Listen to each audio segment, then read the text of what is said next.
Okey, boleh. Siapa nak bertanyakan soalan boleh, sama ada boleh tanya ataupun boleh type dekat chat tu. Allah. Okay, saya mulakan dulu Ustaz. Saya nak tanya soalan. Ya, boleh. Okey, saya nak tanya soalan Jahan Ustaz. Ya. Jahan Ustaz. Macam mana seandainya kawan saya ni nama dia Aiman Yusof. Ibu dia meninggal dunia pada tahun 2017. 2017 ibu dia meninggal dunia dan mewasiatkan dia emas yang banyaklah yang cukup semua tu banyaklah emasnya. Tetapi Aiman ni dia tak tahu ibu dia mewasiatkan emasnya. Jadi dia tahunya ibu dia mewasiatkan emasnya pada tahun 2020. Dekat Aiman ni perlu membayar zakat. Ustaz. Waalaikumsalam warahmatullahi. Dia ada soalan. Boleh Ustaz terang lagi berkenaan dengan makmum yang mendahului ataupun terlambat daripada imam yang sehingga membatalkan solat. Okey. Antara syarat ikut imam adalah mesti kena ikut imam. Kata Rasulullah dalam hadis, "Innama ju'ilal imam liyutamma bih. Fa idza kabbara fakabbiru wa idza raka'a farka'u." Sesungguhnya dijadikan imam supaya diikutkan, supaya kita ikut. Makmum kena ikut imam. Apabila tu imam mengangkat takbiratul ihram, maka barulah makmum kena angkat takbiratul ihram. Apabila tu imam raka'a, maka barulah makmum raka'a. Jadi kata ulama, antara perkara yang membatalkan sembahyang adalah makmum tertinggal daripada imam dengan dua rukun fi'li ataupun dia buat sebelum daripada imam dua rukun fi'li. Dua rukun fi'li maksudnya dua rukun yang dinisbahkan kepada ataupun yang dilakukan dengan perbuatan. Kita buat contoh, makmum mendahului imam dua rukun. Sekarang ni imam qiyam. Okey, makmum pun qiyam. Ni makmum, ni imam. Tiba-tiba imam belum lagi rakaat, makmum rakaat. Ini perbuatan ni adalah haram, dosa. Haram makmum rakaat sebelum daripada imam kalau ia disengajakan. Tapi belum lagi membatalkan sembahyang. Makmum i'tidal. Okey, satu rukun. Lepas tu apabila dia i'tidal, okey, dua rukun. Jadi dia telah melakukan perkara yang haram tapi belum lagi batal.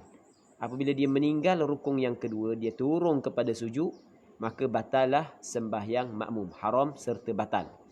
Okey, ini yang pertama. Yang kedua begini. Tok imam masih lagi qiyam, makmum pun rakaat. Bila makmum rakaat, tok imam pun rakaat. Okey, ini satu rukun. Lepas tu tok imam tidak i'tidal, makmum i'tidal. Lepas tu tok imam i'tidal, imam tidak turun lagi pada sujud, makmum turun kepada sujud, juga ia membatalkan sembahyang sebab dia mendahului imam dengan dua rukun fi'li. Manakala tertinggal daripada imam, lagu mana tertinggal daripada imam? Okey, ni imam, ni makmum. Tok imam rakaat, makmum ni selesai belaka dah baca Fatihah tapi sengaja dia tak mbuh rakaat, sebab dia nak bilang dulu makmum hak yang depan dia berapa orang. Dia nak bilang berapa orang. Bilang dalam hati lah, bilang dengan mulut batas sembahyang. Lepas tu tok imam i'tidal, dia tak rakaat lagi. Tok imam turun kepada sujud, maka batal sembahyang kerana dia tertinggal daripada imam dengan dua rukun fi'li. Wallahu a'lam.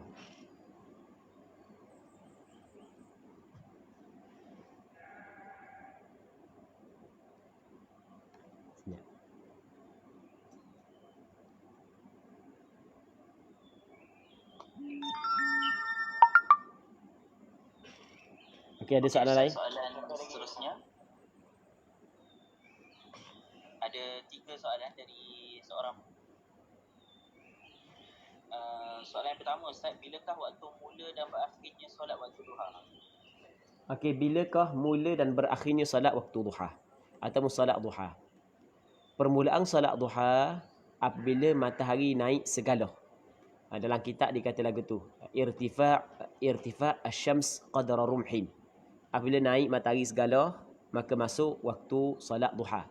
Segala ni, maksudnya segala ni lebih kurang dalam 7 hasta ataupun 10 kaki setengah pada pandangan mata. Jadi kalau kita tengok dengan pandangan mata daripada kaki langit, lepas tu sehingga naik matahari itu lebih kurang dalam 10 kaki setengah lah, lebih kurang 10 kaki lebih kurang.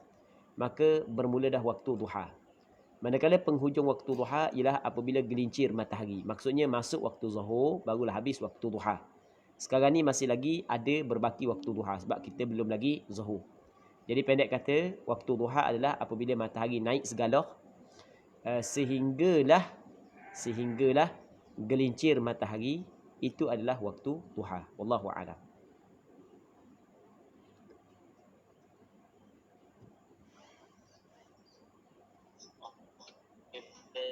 Terima kasih Ustaz. Soalan yang kedua, saya ada terbaca yang tirai bahagian perempuan perlu dibuka sedikit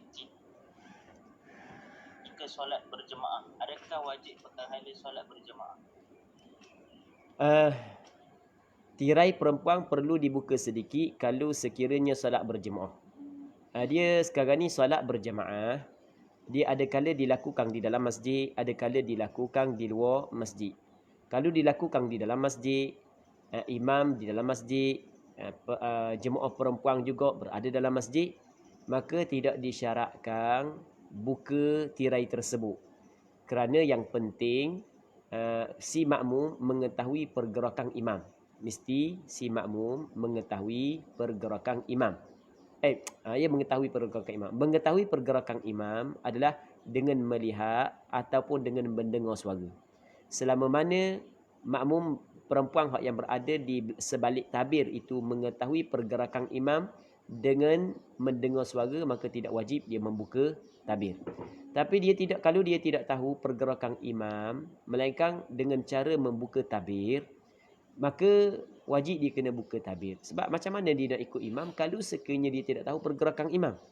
Dia pergerakan imam dapat diketahui melalui dengan kita melihat imam ataupun makmum yang di belakang imam ataupun makmum yang berada di belakang sekali, hak yang melihat makmum sebelumnya melihat imam, ataupun kita mendengar suara imam yang mengucap Allahu Akbar untuk rakaat, iktidal, sujud sedang seumpamanya. Jadi kalau kita tidak tahu maka tidak sah lah. Sebab antara syarat jemaah adalah mesti kena an ya'rifan tiqalati imamihi. Dia mesti kena mengetahui perpindahan imamnya. Mengetahui perpindahan imam sama ada dengan mendengar suara ataupun dengan melihat. Jadi kalau dia mampu untuk mendengar suara walaupun dia tidak melihat, maka sah kalau dalam masjid. Dia berbeza dengan luar masjid. Luar masjid dia berbeza. Dia di luar masjid, muslimin muslimat yang dirahmati oleh Allah Subhanahu wa taala. Contoh dalam musalla ataupun dalam rumah, dalam satu tempat yang bukan masjid, dia mesti jangan ada penghalang di antara imam dan makmum. Kalau ada penghalang, mesti kena ada pintu ataupun ruang laluan yang boleh makmum terus kepada imam tanpa berpaling dada daripada kiblat. Okey, boleh faham kan? Tanpa berpaling dada daripada kiblat. Ni kalau sekiranya di luar masjid. Bukan dalam masjid. Tetapi dalam masalah ni mengikut mazhab Imam Syafi'i.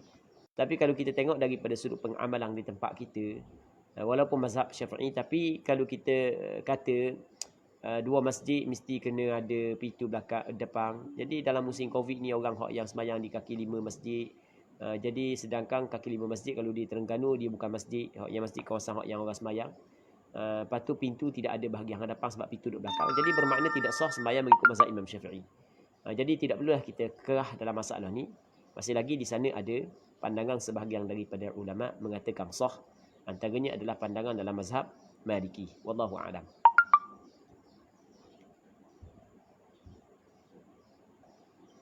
Assalamualaikum Ustaz. Terima kasih Ustaz. Soalan yang ketiga,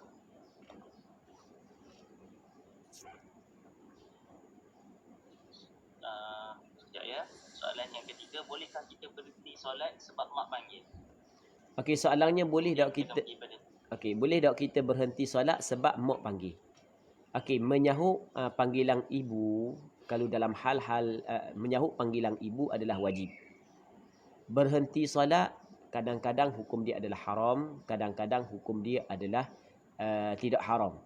Jadi kalau sembahyang tu sembahyang fardu, kalau sembahyang itu sembahyang fardu, maka tidak boleh kita menyahut panggilan ibu ketika kita sembahyang. Maksudnya tidak boleh kita membatalkan sembahyang fardu kita untuk menyahut panggilan ibu. Kerana apabila kita membatalkan sembahyang, maka bermakna kita telah melakukan maksiat kepada Allah. Faham? Manakala kita menyahut seruan ibu adalah taat kepada ibu kita. Jadi dalam kita melakukan ketaatan kepada ibu, janganlah sampai kita melakukan maksiat kepada Allah. Jadi bermakna kalau sembahyang fardu maka tidak boleh dia menyahut ataupun dia membatalkan sembahyang kalau sembahyang fardu. Lepas tu cara dia lepas daripada sembahyang, dia sembahyang secepat mungkin. Lepas daripada sembahyang dia pergi jumpa lalu ibu dia, khabar kepada ibu dia, minta maaf banyak bahawasanya dia sedang sembahyang. Itu cara dia. Manakala sembahyang sunat, boleh tak kita nak membatalkan sembahyang sunat? Mengikut mazhab Imam Syafi'i dan pandangan majoriti ulama, boleh. Sebab benda? Sebab di sana ada hadis kata Nabi SAW, al-mutatawwi'u amiru nafsih.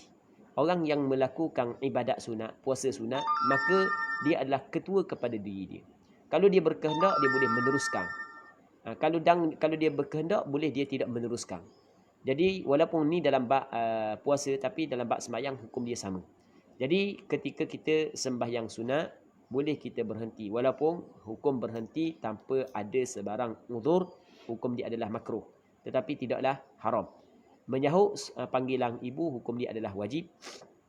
Manakala berhenti daripada sembahyang bukanlah haram, maka tidak menjadi masalah, dibolehkan seorang saat itu berhenti daripada sembahyang sunat untuk menyahut seruan ibu. Melainkan ibu dia saat itu, ibu dia kalau tak sahut pun tak ada masalah. Pasang ibu dia. Pasang ibu dia, wai panggil anak. Sikit-sikit. Minah. Sikit-sikit. Bunga. Sikit-sikit. Melah. Jadi ibu dia mulut banyak. Mulut dia duduk diam. Jadi tak ada masalah lah. Jadi waktu tak perlulah. Dia batas sembahyang. Tapi kalau misalnya hal-hal yang penting dan dia tahu bahawasanya kalau dia tidak menyahut seruan ibu 2-3 kali, ibu akan terasa hati, maka boleh dia berhenti daripada sembahyang tersebut ataupun perlu dia berhenti daripada sembahyang tersebut. Lepas tu dia pergi jumpa dengan ibu dia. Lepas daripada selesai urusan ibu dia dengan dia, maka dia sembahyang semula dengan niat qada balik sembahyang sunat tersebut.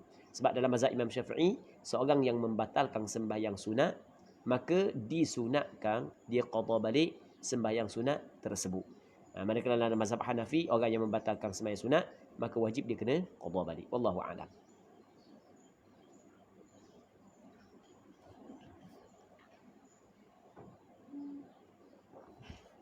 Assalamualaikum Ustaz. Waalaikumsalam warahmatullahi.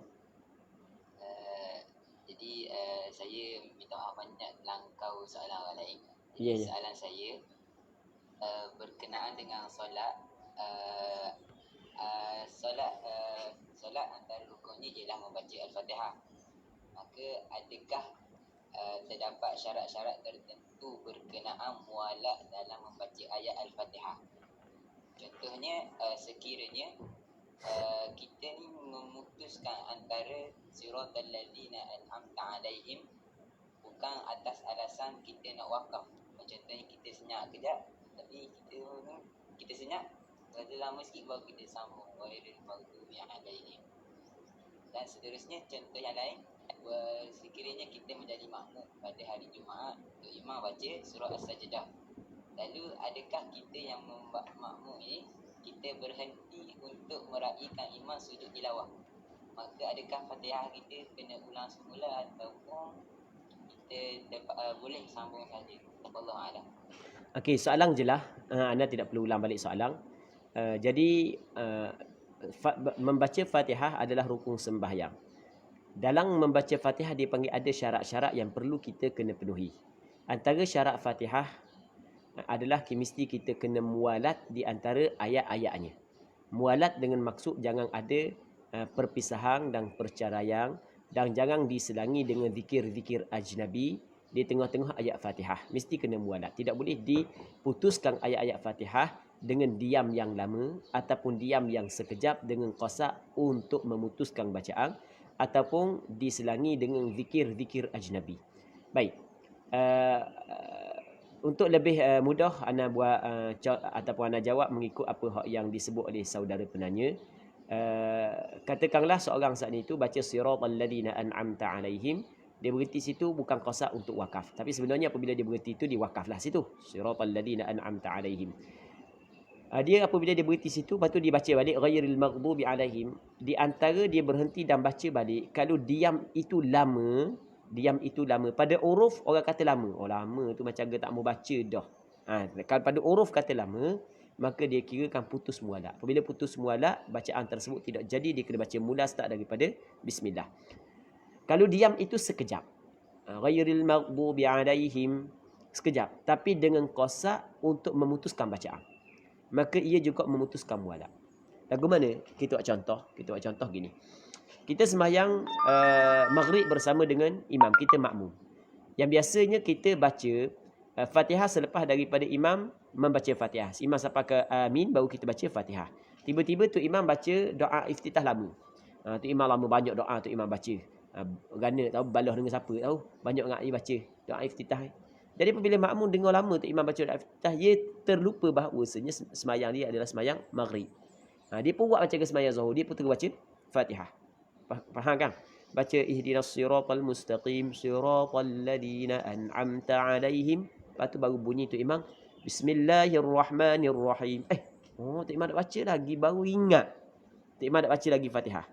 Baik, orang dia kata biar berhenti nak baca lagi ya. Dia berhenti siratal ladina an'amta alaihim dalam qasa hati dia nak memutuskan bacaan Fatihah sebab dia nak baca lagi. Nak baca lagi lepas daripada tu imam sampai waladdallin amin. Tiba-tiba mari pula dalam hati. Saat tu juga, habis lalu dah sikit lagi kan. Sebab bukanlah wajib pun baca selepas berhenti imam, dah sikit lagi. Waladdallin ni sikit lagi. Ataupun ghairil maghdubi alaihim waladdallin. Maka kata ulama tidak boleh dia teruskan. Walaupun dia berhenti sekejap. Sebab berhenti sekejap di sini adalah dengan qasa untuk memutuskan bacaan. Okey, berhenti pada mana-mana ayat dalam Al-Fatihah. Kalau masa dia lama berhenti, maka ia membutuhkan mualak Fatihah, maka tak terjadi Fatihah tersebut. Ataupun kalau berhenti sekejap dengan qasa untuk memutuskan bacaan, maka juga tak jadi Fatihah tersebut, kena baca mula. Okey, berapa dah? 2. Yang ketiga, dia memutuskan mualak Fatihah dengan diselangi ataupun dia memasukkan zikir-zikir ajnabi. Zikir ajnabi maksudnya zikir yang tidak ada kaitan dengan sembahyang. Contoh, tengah-tengah dia ihdinas siratal mustaqim, tiba-tiba dia bersing. Dia bersing. Dia pun kata alhamdulillah. Dia memang apabila orang bersing sunat kata alhamdulillah. Tetapi ketika dia membaca Fatihah, ucapan alhamdulillah dia tidak berkait dengan sembahyang sebab dia bukanlah zikir khusus dengan sembahyang. Luar sembahyang ke dalam sembahyang ke, boleh kita sunat kita baca. Jadi oleh kerana dia bukanlah zikir yang khusus dengan sembahyang, dia tidak ada masalah sembahyang, maka ucapan alhamdulillah di tengah-tengah kita baca Fatihah, ia memutuskan mualak Fatihah. Tetapi kalau ucapan di tengah-tengah Fatihah, ia berkait dengan ucapan tersebut berkait dengan masalah sembahyang, maka ia tidak memutuskan mualak Fatihah. Sebagai contoh yang tidak memutuskan mualak Fatihah, sebab ucapan yang diselangi di celah ayat Fatihah saat itu berkait dengan masalah sembahyang adalah ucapan amin. Sekarang ni dia baca ihdinas siratal mustaqim, baca sembahyang tarawih. Oleh kerana tu imam baca surah pendek, jadi kalau dia baca lewat lepas daripada amin tu imam baca sampai amin baru dibaca Fatihah, takut tak dang nak rokok bersama dengan imam. Jadi dibaca Fatihah awal. Sebagai contoh, tu imam laju sangat. Laju tu imam, rebuk macam rilak tu imam. Jadi dibaca ihdinas siratal mustaqim, tu imam waladdallin. Lepas tu imam ucap amin. Dia sunat tak ucap amin? Sunat dia ucap amin. Jadi dia baru ihdinas siratal mustaqim, tu imam amin, dia pun amin. Lepas tu dia pun sambung balik siratal ladina an'amta alaihim. Jadi ucapan amin di antara ihdinas siratal mustaqim siratal ladina an'amta alaihim adalah tidak memutuskan mualak Fatihah kerana ia berkait dengan maslahah sembahyang. Ataupun kita kata dia tengah baca Fatihah, tu imam baca surah. Sampai tu imam waladdallin amin, dia pun amin. Lepas tu dia pun baca Fatihah. Tengah-tengah ihdinas siratal mustaqim, tu imam baca surah qul ya ayyuhal kafirun. Qul ya ayyuhal kafirun la a'budu ma ta'budun wa la antum 'abiduna ma a'bud wa la ana 'abidun ma 'abadtum wa la antum 'abiduna ma a'bud. Wa la ana 'abidun ma 'abadtum wa la antum 'abiduna ma a'bud. Duk main gitu, wa la ana 'abidun ma 'abadtum wa la antum 'abiduna ma a'bud. Tu imam dak jumpa begitu. Tu imam dak jumpa begitu keluar. Kok mana nak keluar kat mana ni? Dia ulang tu. Wala antum 'abiduna ma a'bud. Wala ana 'abidum. Main gitu. Dia tengah baca ihdinas siratal mustaqim.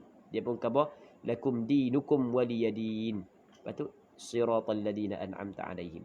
Tok Imam pun lakum dinukum waliyadin sebab dia ajar. Baik. Dia memperbetulkan, dia tolong peringat kepada Tok Imam.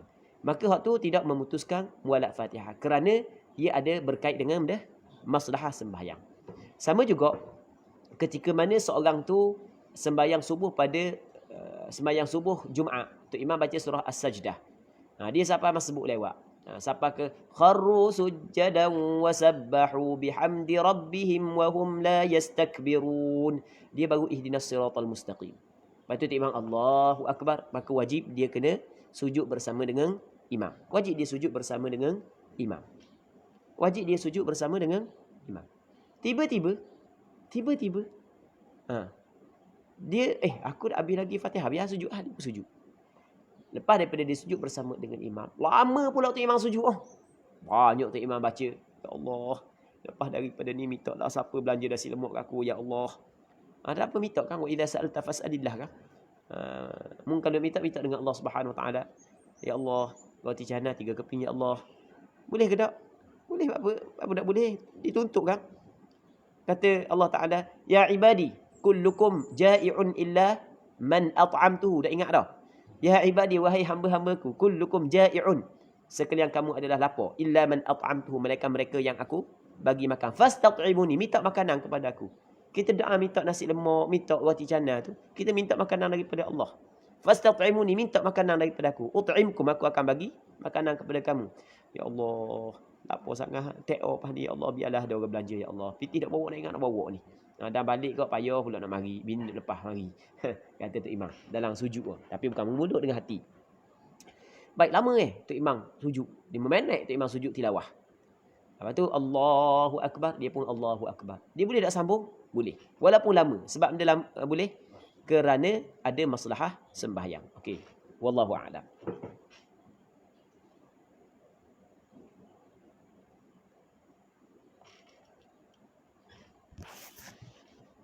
Okey, kita ada 5 minit lagi kita 5 minit lagi. Ada soalan ke tak? Bismillahirrahmanirrahim. Assalamualaikum warahmatullahi wabarakatuh, Ustaz. Salam. Terutama minta maaf soalan saya ni lari daripada peta pengajian kita. Tapi nak minta pandangan Ustaz berkaitan musim PKP ni, kita banyak telaki kita hanya melalui rakaman. Adakah itu memadai menurut Ustaz ataupun kena tambah benda-benda lain masa pengajian dalam rakaman? Okey. Asal talaqi adalah bertemu dengan guru, tu asal. Asal talaqi adalah bertemu dengan guru. Cuma dalam kita menambah ilmu, hak yang asasnya adalah kita berhadapan dengan guru, berdepan dengan guru, hak tu hak yang asas. Dan bukan hanya belajar kitab, bahkan belajar di sekolah pun pada asalnya adalah murid dengan guru berada dalam satu kelas. Daripada kelas tadika, pasti, rendah, menengah, sampai pengajian tinggi sekalipun pada asalnya berkumpul di antara guru dengan murid pada satu tempat. Tu asal. Namun dalam masalah kita menambah ilmu, banyak lagi cara-cara yang selain daripada tu, selain daripada asas. Antaranya adalah kita mengikuti pengajian live, ataupun kita mendengar rakaman-rakaman, ataupun kita membaca buku-buku. Jadi pendek kata, mendengar rakaman, membaca buku, ia termasuk di dalam wasilah untuk kita menambah ilmu. Wallahu a'lam. Soalan saudari. Okey, soalan seterusnya Ustaz. Apa pendapat Ustaz tentang muslimah? Apa pendapat Ustaz bagaimana cara terbaik untuk kita menegur seseorang yang sering kali berkata kasar atau mencarut? Cara yang terbaik. Allah Rabbi. Cara yang terbaik bagi menegur orang yang bercakap, berkata kasar dan mencarut. Cara yang terbaik bagaimana? Kita dakwah kita, dia ada dakwah kita melalui perkataan dan ada dakwah kita melalui perbuatan. Jadi dakwah melalui perbuatan adalah kita ketika kita berkawan, kita bersahabat dengan dia, kita menggunakan perkataan-perkataan yang baik, tidak mencarut apa semua sekali. Jadi kita contohkan dia dengan dalam percakapan dia. Okey, itu yang pertama. Yang keduanya adalah dakwah dengan perkataan. Kita kabur degek. Kita kabur degek. Cuma dalam kita kabur saat ni tu, kalau kawan kita rapat, mungkin mudah kan. Lepas tu kalau kawan kita yang tidak rapat, kita guna cara-cara yang lain. Dan kalau misalnya kita berada dalam satu grup dengan dia, boleh kita kongsi video-video pendek yang daripada ustaz-ustaz yang menjelaskan tentang mencarut dan seumpamanya, ataupun kita kongsi hadis-hadis Rasulullah sallallahu alaihi wasallam. Itu termasuk dalam dakwah. Jadi sekarang ni tugasan kita adalah berdakwah, mengajak dia untuk membetulkan percakapan dia. Manakala dia terima ataupun tidak, hak tu bukan urusan kita. Kewajipan ke atas kita adalah menyampaikan. Boleh faham? Kewajipan atas kita menyampaikan. Dia berubah ataupun tidak, hak tu bukan urusan kita. Hak tu adalah urusan Allah. Jadi apabila kita faham itu bukan urusan kita, ia adalah urusan Allah, maka kita buat urusan kita, dan kita jangan campuri urusan Allah Subhanahu Wa Taala. Boleh faham?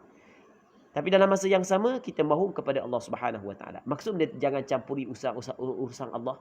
Aku royak banyak kali dah apa, dah dengar aku royak banyak kali, kita dah cerita ke orang lain. Sekarang ni hak yang soal bagi hidayah saat itu adalah Allah Subhanahu Wa Taala. Kita kabur apa sekali, lepas tu kita berdoa agar Allah Subhanahu Wa Taala membuka pintu hati dia agar dia terima. Jadi apabila kita usaha serta kita berdoa, insya-Allah Allah Taala akan bantu kita. Mungkin dia tidak berubah sekarang, tapi dia berubah esok. Mungkin tidak esok, tapi akan datang. Dan kadang-kadang tanpa kita sedari, suatu hari nanti dia berubah. Dan kita lupa dah bahawasanya kita antara orang yang berusaha untuk mengubah dia. Kadang-kadang kita lupa dah. Wallahu a'lam. Assalamualaikum Ustaz. Waalaikumsalam. Saya nak tanya pasal soft untuk perempuan. Kalau kita ada dengar soft untuk perempuan ni, bahagian hadapan dia untuk kanak-kanak dan bahagian belakang dia untuk wanita. Dan kalau saya dengar lagi, kalau soft, kalau time tu tak ada lasi lah. Dan kalau wanita yang duduk soft hadapan ni, dia macam tak berapa baik lah kan. Benda ni bila saya tengok dekat sekolah, benda ni adik-adik pun tak nak duduk soft hadapan, kakak-kakak pun tak nak duduk soft hadapan. Jadi apa pendapat Ustaz pasal soft perempuan ni? Kalau tak ada langsir, wanita ataupun orang yang lagi dewasa ni macam kurang baik duduk dekat soft hadapan. Lepas tu yang kedua, macam mana kita nak galakkan adik-adik ataupun sahabat-sahabat kita untuk penuhkan soft hadapan? Sebab kadang-kadang bila kita biarkan soft tu, tak ada siapa pun yang nak penuhkan soft hadapan. Jadi macam mana tu Ustaz? Itu yang soalan yang pertama. Tak apa, Ustaz jawab yang tu. Terima kasih Ustaz. Okey. Soalan jelas. Di sana ada hadis yang mana Nabi sallallahu alaihi wasallam menyebut, hadis diriwayat oleh Imam Muslim dalam kitab sahihnya. Kata Rasulullah, khairu sufufir rijal awwaluha wa syarruha akhiruha wa khairu sufufin nisa akhiruha wa syarruha awwaluha. Maksudnya sebaik-baik saf lelaki adalah saf yang pertama, manakala seburuk-buruk saf lelaki adalah saf yang paling akhir. Manakala sebaik-baik saf perempuan adalah saf yang paling akhir, saf yang seburuk-buruk saf perempuan adalah saf yang awal. Jadi hadis ini merujuk kepada sembahyang berjemaah di antara laki-laki dan perempuan. Jadi ketika dalam sembahyang berjemaah di zaman Nabi sallallahu alaihi wasallam, di zaman Rasulullah, sembahyang berjemaah orang lelaki kadang-kadang tidak cukup pakaian. Faham tak? Tak cukup pakaian. Jadi apabila tidak cukup kain, kadang-kadang masa sujud saat itu nampak peha, maka Rasulullah sallallahu alaihi wasallam khabar kepada para sahabat, mu jangan bangun sehingga orang lelaki bangun untuk mengelak daripada nampak. Dan ada sebahagian daripada lelaki ketika dia sembahyang berjemaah dengan perempuan, maka dia tahu orang puan ketika rakaat melalui bawah tiak dia apa semua sekali. Jadi orang puan pula dia tengok orang lelaki yang duduk dekat dengan dia. Jadi untuk menutup pintu fitnah tersebut, maka Rasulullah sallallahu alaihi wasallam menyebut sebaik-baik saf lelaki adalah di hadapan, maka seburuk-buruk saf lelaki adalah di belakang. Lepas tu seburuk-buruk saf perempuan adalah di hadapan, sebaik-baik saf perempuan adalah di belakang. Lepas tu pada asal saf belakang perempuan adalah lebih afdal berbanding dengan saf hadapan. Tapi bukanlah saf hadapan dosa. Bukan. Seburuk di sini bukan berdosa, bukan. Tidak afdal. Cuma ketika kita sembahyang pakat nak duduk soft belakang, tak ada duduk soft depan, dah macam mana kita nak susun soft? Faham? Macam mana kita nak susun soft? Pakat nak duduk soft depan belakang, berebut nak duduk soft depan belakang. Macam mana nak duduk soft belakang? Jadi memang pada asalnya soft depan bagi lelaki hak tu terbaik, soft belakang bagi perempuan adalah terbaik. Okey. Maka cara penyusunan soft lelaki kita mulakan dengan susun soft depan. Faham? Lepas penuh soft depan, maka kita susun soft yang kedua, soft yang ketiga, soft yang keempat. Okey, cara penyusunan soft perempuan adalah kita susun soft belakang dulu. Penuh dah soft belakang, kamu duduk depan sikit. Penuh, mu duduk depan pula, mu duduk depan. Jadi janganlah rebut soft belakang sebab penuh dah. Okey, jelas kan? Wallahu a'lam.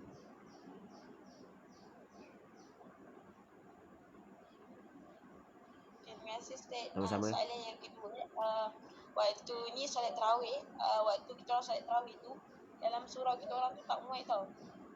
Jadi okey, solat dia kita orang solat macam biasa, 8 rakaat tarawih.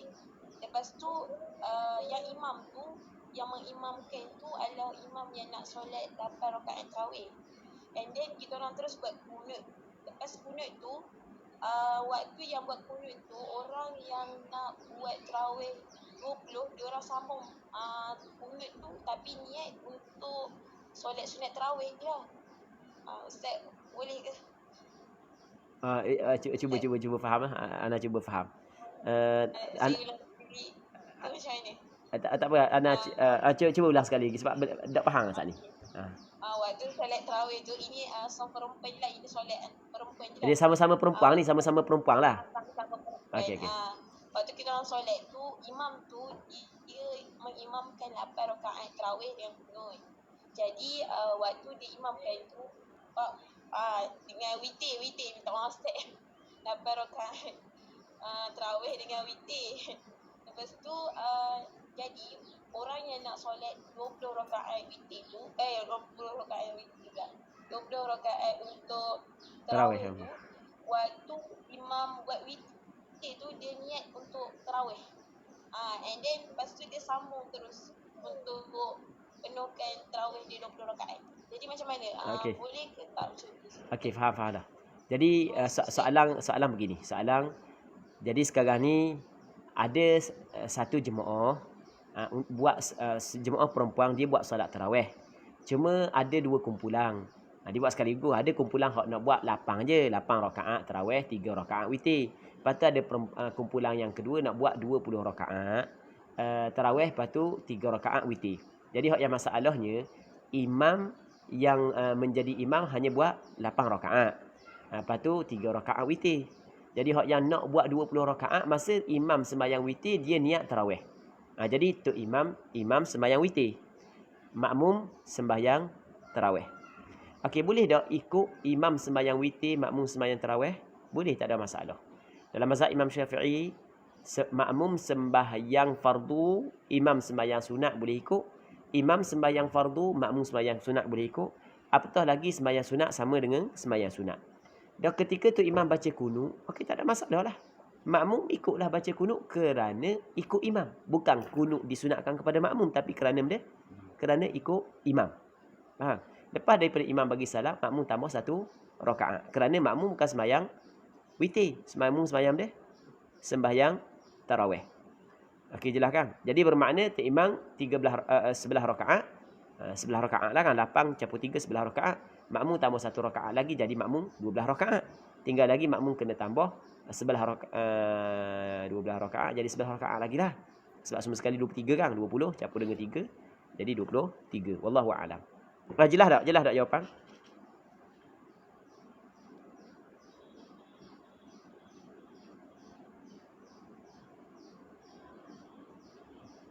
Terima kasih Ustaz. Okey, sama-sama. Okey, jadi untuk tengah hari ni kita berhenti sini dulu ha. InsyaAllah kalau kita jumpa balik lah akan datang kalau sekiranya dipanjangkan umur. Dan Ana minta maaf banyak, jutaan kemaafan atas kekurangan dalam menyampaikan ataupun menghuraikan risalah jamiah ni. Yelah dalam tempoh yang panjang ni kadang-kadang banyaklah kita tersasul kan. Jadi kita minta maaf banyak dan ana mengucapkan ribuan terima kasih kepada pihak penganjur atas daurah risalah jamiah ini. Semoga Allah Subhanahu wa taala memberkati kita semua. Wallahu Subhanahu wa taala a'la wa alam. Sallallahu ala sayyidina Muhammad wa ala alihi wa sahbihi ajma'in. Walhamdulillahi rabbil alamin.